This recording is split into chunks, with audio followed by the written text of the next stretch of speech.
In this segment, we're going to talk about price elasticity and the determinants of elasticity.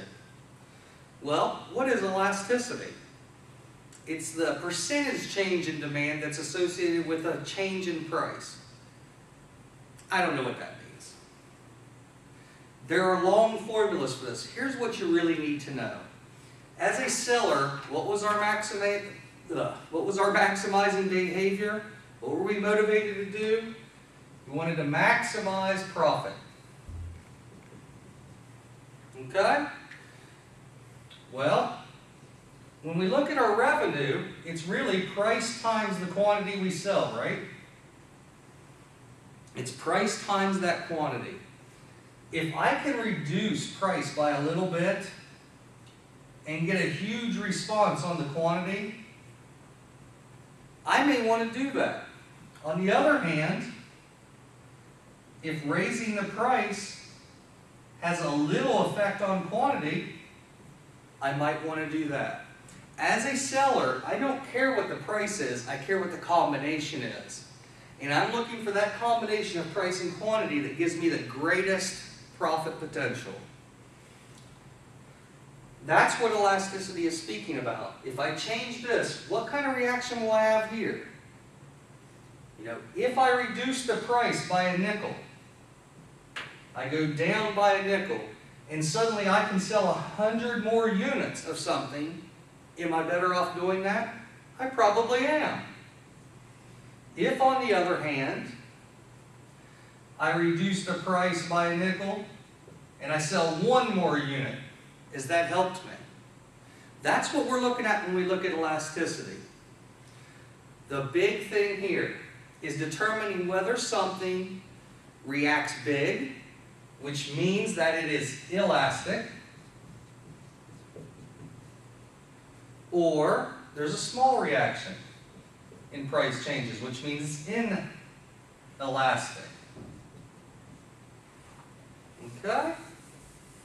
Again, back to our abbreviations from this chapter.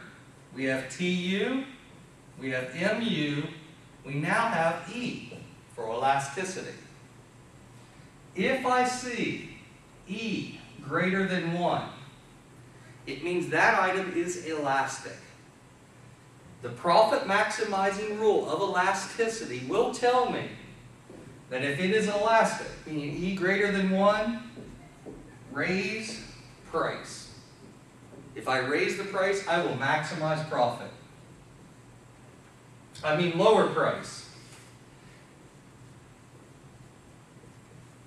If I lower the price, I'll maximize profit. What this basically tells me is a little bit of change in price will have a huge impact on the quantity. If I have an item its elasticity is less than 1, means it's inelastic. Inelastic, if I raise the price, I'll maximize my profit. Couple of examples. Something that would be inelastic might be something like a prescription medication. You're not going to buy more of it just because it went on sale. That change in price has very little to do with the quantity sold. We consider that an inelastic product, and in all likelihood the producer will actually raise the price because you're going to buy it anyway. An elastic product, I often think of things like clothing. Something you don't have to have. You'll wait till the price comes down before you'll buy it.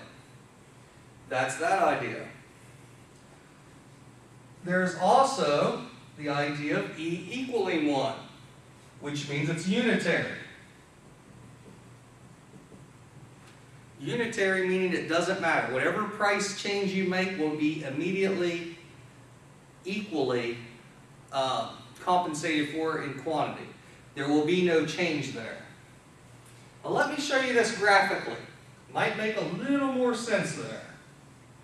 And I'm going to draw 2 lines to show you this. The first one is a demand curve with a fairly shallow slope to it. Here, if I change price from there to there, the distance here is pretty small. compared to that distance here. Meaning for a little price change, I get a big change in quantity. Okay? That would be something that is elastic.